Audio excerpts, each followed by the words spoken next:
ये on the face of it तो एक ऐसे आदमी की कहानी है जो 69 की एज में ट्रायथलन कर रहे हैं। तो it's an inspiring positive film. हमारे ट्रेलर में एक लाइन है, सपनों की कोई एक्सपायरी डेट नहीं होती, तो उसके ऊपर है। लेकिन अगर आप गहराई में और जाएंगे, गहराई में, तो ये सेकंड चांसेस के बारे में है। ये हम अपने आप को कैसे देखते हैं, हम अपनी लाइफ की रिपोर्ट कार्ड में अपने आप को कितने नंबर देते हैं। तो मैं इन चीज़ों से जूझ रहा था, और ऊपर दूसरी तरफ मुझे स्पोर्ट्स में बहुत इंटरेस्ट है। तो जब दोनों चीज़ें कंबाइन हुई मेरे दिमाग में, तो मुझे लगा कि मुझे ये लिखनी चाहिए। तो दैट्स हाउ विजय कैसे 69 है। आपके कास्ट दिमाग में है? अनुभव खेर साहब, चंकी पांडे साहब। तो एक्चुअली मैं और मेरे प्रोड्यूसर मनीष शर्मा, ये फिल्म यशराज फिल्म ने प्रोड्यूस की है। मनीष शर्मा मेरे पहले फिल्म में भी प्रोड्यूसर थे, मेरी प्यारी बिंदु में। तो दोस्त भी है, मेरे क्रिएटिव कोलैबोरेटर भी है, बहुत क्रिएटिवली इन्वॉल्व भी है मेरे फिल्म में। तो हम डिस्कस कर रहे थे नामों को। तो उस समय ऊंचाई रिलीज़ हुई थी। तो जब मैं ऊंचाई देखने गया था, तो मैंने कहा, God how did I not think of Anupam sir. तो मैं वैसे में आई थिंक मैं हॉल से निकला, मैं यशराज गया, मैंने मनीष से बात की। एंड आई थिंक अगले दिन अनुपम सर ने 2 मिनट हमारे साथ स्पेंड किया और फिल्म को हाँ कर दिया। And I am so grateful and thankful that that happened. और मैं ऐसे ही नहीं बोल रहा हूँ, जब आप फिल्म देखेंगे आप समझ जाएंगे मैं क्यों बोल रहा हूँ ये चीज़। नहीं, जब अक्षय ने मुझे इसका स्क्रिप्ट दिया पढ़ने के लिए और मैंने जब स्क्रिप्ट पढ़ा तो मुझे लगा ये मेरी लाइफ के पैरेलल चल रही है। उसमें मेरे को उम्र को लेकर लोग बात कोशिश करते हैं कि अब ये काफ़ी काम कर चुके हैं, अब इनको वेटरन बुलाओ, थेस्पियन बुलाओ, कमाल का बनाओ, फिर इनको lifetime living legend, achievement award दे दो, लेजेंड बुलाओ, लिविंग लेजेंड। लिविंग लेजेंड बुलाओ, और फिर इनको life time life time achievement. Achievement achievement award award देके देकर निपटा दो। इनको निपटा दो। तो मेरे को निपटाने बहुत टाइम लगेगा, क्योंकि मेरे सपनों की कोई एक्सपायरी डेट नहीं है। अमेजिंग।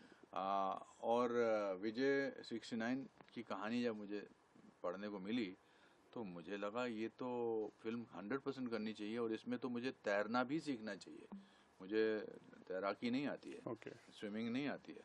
तो फिर मैंने स्विमिंग सीखी, और 60 के बाद मैंने वर्कआउट करना इसलिए शुरू किया, शरीर की तरफ इसलिए तवज्जो दिया कि अब मैं अलग किस्म की तस्वीरें बनाना चाहता हूँ, फिल्म में बनाना चाहता हूँ।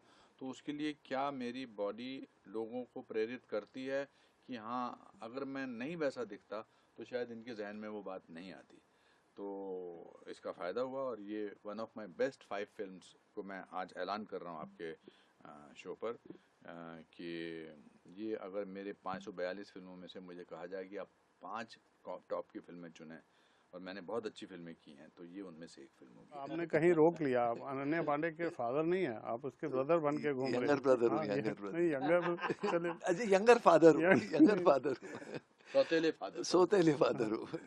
होनी को अनहोनी कर दे, अनहोनी को होनी। भाई, इन्होंने वाकई मुझे एक बहुत ही अच्छा कैरेक्टर करवाया है इसमें। जो मेरा कैरेक्टर है, पारसी कैरेक्टर। और ऑफ कोर्स मैं 62 का हूँ, लेकिन मुझे करना पड़ा 69 की एक्टिंग, जो जो मुझे कि बहुत डिफरेंस है। बहुत ज़्यादा इनमें सिर्फ डिफरेंस 70 है। साल का डिफरेंस है। हैं? नहीं नहीं, मैं बोलता हूँ ना, ये 60 और 70 के बीच में बहुत मुश्किल होता है, हर साल 10 साल की तरह होता है। हाँ। तो इसकी ट्रेनिंग मुझे खेर साहब ने दी। इनफैक्ट जब भी मुझे कोई कैरेक्टर मिला है, मैंने हमेशा उसको बहुत लाउड किया या कैरिकेचर किया। लेकिन खेर साहब और हमारे डायरेक्टर अक्षय जी ने मेरा हैंड होल्ड करके मुझे समझाया कि भाई, इसमें वो ओवर एक्टिंग की ज़रूरत नहीं है, आप बस चंकी पांडे ही करो, आराम से करो इसको। एंड आई थिंक उसका रिजल्ट नज़र आ रहा है। हाँ बिल्कुल, आई मीन मैं अनुपम सर की भी बात करना चाहूँगा, बट चंकी सर ने एक पारसी डायलेक्ट कोच भी लिया। बहुत जेनरस, बहुत गिविंग एक्टर है वो। 10 टेक के बाद मैं खुश हो जाता था, वो चंकी सर खुश नहीं होते थे कि मैं एक और करूँगा, मैं एक और करूँगा। सो दैट काइंड ऑफ, और जो इनकी बॉन्डिंग दिखी है फिल्म में, वो इनके रिलेशनशिप के ऊपर है, उसमें मेरा कोई कंट्रीब्यूशन नहीं है। एंड अनुपम सर की बात की जाए तो वी नो कितने कमाल के एक्टर हम सब जानते हैं। लेकिन जो कमिटमेंट उसने इस फिल्म पे दिखाई है ना सर ने, उन्होंने अनबिलीवेबल। अनबिलीवेबल सर ने एक कमिटमेंट दिखाई है। स्पोर्ट्समैन स्पोर्ट्समैन की कमिटमेंट होती है ना, कि वो कैसे उठ के 12 अंडे खाता है, फिर ट्रेनिंग करता है। तो ये सब किया है इन्होंने। I mean, it was like हमने अंडे भी एथलीट। गिन लिए। अंडे भी लिए, बहुत अंडे खाए। मैं एक बात ये बताऊंगा हमारे आपको। डायरेक्टर से बेटर बोलेंगे, मतलब बोलने दीजिए इनको। हम एक शॉट कर रहे थे गेटवे पे। तो पूरी रात शूट करने के बाद सर आए, सर ने शूट किया, उन्होंने ब्रेक लिया, वापस आए, एक साइकिलिंग का शॉट था।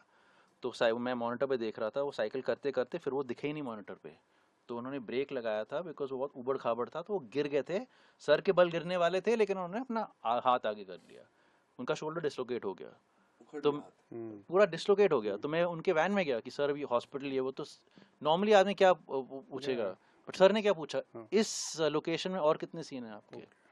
मैंने कहा सर क्या बात कर रहे हो, आपका शोल्डर निकला हुआ है, एक्सपेंसिव लोकेशन है, शेड्यूल बना हुआ है। सर ने कहा पहले हम वो सीन करेंगे, उसके बाद मैं हॉस्पिटल जाऊंगा। वो सीन के शॉट्स अभी भी ट्रेलर में है।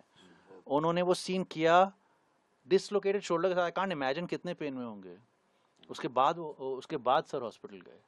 तो मैं जो कमिटमेंट की बात कर रहा हूँ ना सर, वो अनबिलीवेबल है। तो मैं ये भी बोलता हूँ कि विजय 69 भले ही मैंने लिखी है, प्री प्रोडक्शन में हूँ, शूट पोस्ट प्रोडक्शन, लेकिन ये एज मच मेरी फिल्म है एज अनुपम सर की फिल्म है। Thank you, that's very kind of you. trained actually actor तो आप है, but you trained like an athlete for this, because कहानी एक एथलीट की है। हाँ, because I वो think मैं the कहना जो चाह रहा था। discipline का होता है, sometimes actors may not have that discipline. तो I treated this film as an athletic challenge. Thanks. So I felt कि इसको उस तरीके से, पर देखिए हर मैं एज ए कमिटेड एक्टर हूँ मैं बहुत, पर हर प्रोजेक्ट डिमांड नहीं करता है 100% कमिटमेंट। वो मेकर पे भी डिपेंड करता है और कहानी पे डिपेंड करता है, मेकर से ज़्यादा कहानी पे डिपेंड करता है। विजय 69 की कहानी की डिमांड थी कि आप अपना खून पसीना आंसू सब दे दो इस फिल्म में, जो हमने दिए हैं।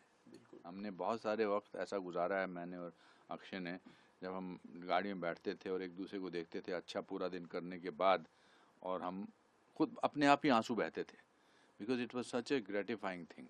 और मैं शूट के हर की कहानी आपको सुनानी चाहिए कि हर शूट के अंत में मैं आपको एक तस्वीर मैं क्या मैंने तो, ये मेरी दूसरी फीचर फिल्म है। सर ने 500 के ऊपर फिल्में करी है, तो ऑब्वियसली पहले दिन आप नर्वस रहते हैं सेट पे कि पहला तो क्या यूनिट क्या सोच रहा है आपके बारे में, कि इसको आता भी है नहीं आता है। दूसरा कि आपका जो लीड एक्टर है वो क्या सोच रहा है आपके बारे में। इनफैक्ट मुझे एक स्टोरी याद आई, रॉबर्ट डिनीरो ने शायद या कहीं कहा था कि मैं पहले दिन ना 2 टेक देता हूँ, एक ऑनेस्ट वाला और एक डिसऑनेस्ट वाला, और डायरेक्टर अगर डिसऑनेस्ट वाला पकड़ लेता है, ओके कर देता है, तो फिर मैं पूरे फिल्म में ऐसे ही निकाल देता हूँ। सही बात। तो that's just how to judge that how to every actor तो who's trained।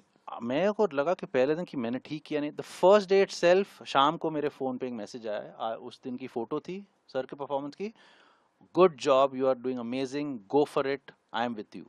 तो जो कॉन्फिडेंस सर ने मुझे उस दिन दिया, 34 डेज ऑफ शूट में हर रोज मुझे एक मैसेज आता था, एक फोटो आता था, एक इनकरेजमेंट आता था। 34 फोटोग्राफ भेजी है मैंने। क्या बात है। हाँ, नहीं बिकॉज वो ज़रूरी है। मैं अपने आप को मैं एक एक्टिंग स्कूल चलाता हूँ। मैं न्यू कमर्स को देखता हूँ। मैं खुद भी न्यू कमर्स था, और I see the fear, I see the insecurity, I see the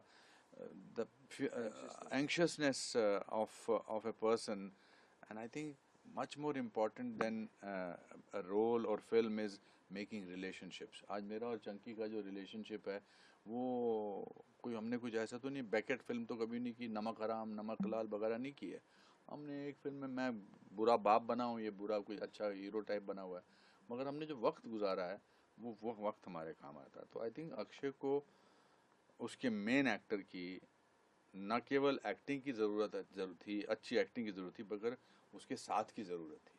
वो बहुत इंपॉर्टेंट है और वो नज़र आती है आपको फिल्म में। नहीं, मैं तो ये मैसेज सिर्फ 65 के ऊपर के लोगों को नहीं देना, मैं 25 के लोगों को देना चाहता हूँ। Make a report card, as he said very correctly, कि क्या ये विश लिस्ट जो है ना, ये विश लिस्ट, बकेट लिस्ट, ये इसका कोई मतलब नहीं है। आपको हर दूसरे साल कुछ नया करने की सोच सकते हैं आप। कितने सारे लोग आज डॉक्टरी करते हैं, इंजीनियरिंग करते हैं और किसी नए स्टार्टअप में चले जाते हैं। ये फिल्म आपको वो उकसाएगी। और हम, प्रॉब्लम क्या है कि हम जब मिडिल क्लास का इंसान रिटायर होता है नौकरी से, तो सबसे पहले उसको ऑफिस नहीं रिटायर करता, घर वाले रिटायर करते हैं।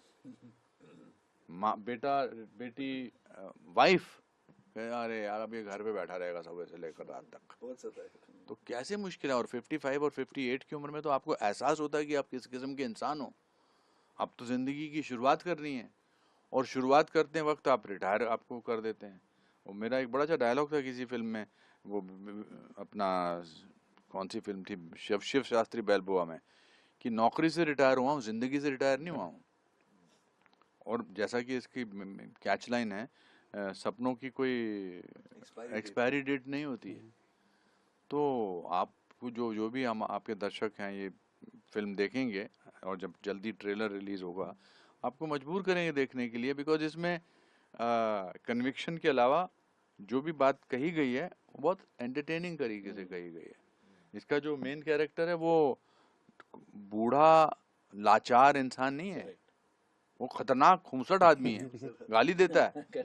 आप कुछ बोलने वाले थे? नहीं, I was going to say कि भले ही थीम्स इसके डीप है या बात गंभीर है, but the vehicle we have chosen एक एंटरटेनिंग फिल्म है, लाइट है, आप इंजॉय करेंगे। इनफैक्ट मनीष शर्मा मेरे प्रोड्यूसर, हमने बहुत ज़्यादा डिस्कशन किया इस पे कि we have to make an entertaining film, we have to make a light film, we have to make you laugh and cry and then feel something.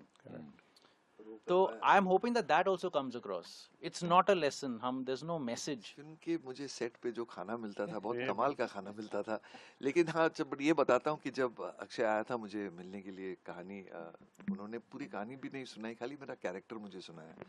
और कहीं ना कहीं मुझे लगा कि एक डायरेक्टर जब फिल्म बनाता है ना, उसके कुछ फेवरेट कैरेक्टर्स होते हैं फिल्म में। ये एक वो कैरेक्टर था जो अक्षय के लिए बहुत प्यारा था। ये है आधा पारसी, मुझे बनाया पूरा पारसी फिल्म में। तो मुझे समझ में आया यार मुझे ये करना चाहिए, बिकॉज कहीं ना कहीं मुझे डायरेक्टर का थोड़ा फेवरेटिज्म मिलेगा, और इनका बहुत कंट्रीब्यूशन भी था। और जहाँ इनको मौका मिलता था मेरा एक दो कुछ बढ़ा ही देते थे ये। और मैं भी कोशिश करता था वन मोर करके। और फिर ऑफ कोर्स खेर साहब तो आई मीन पूरे पूरे सेट को अगर किसी ने जगा के रखा था, इट वाज खेर साहब and his energy.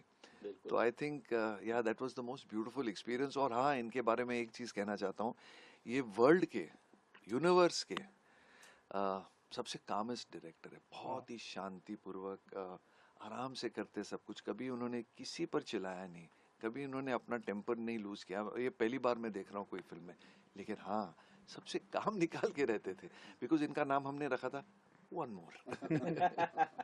But it was a beautiful experience Akshay भाई। इसका सीक्वल बनाना, और फिर उसमें विजय 70 का रोल मैं करूँगा। हमारी ये film Vijay 69 produce by Manish Sharma and YRF की फिल्म है, जो नेटफ्लिक्स पे 8 नवंबर को आ रही है, स्ट्रीम करेगी नेटफ्लिक्स पे, ज़रूर देखिएगा।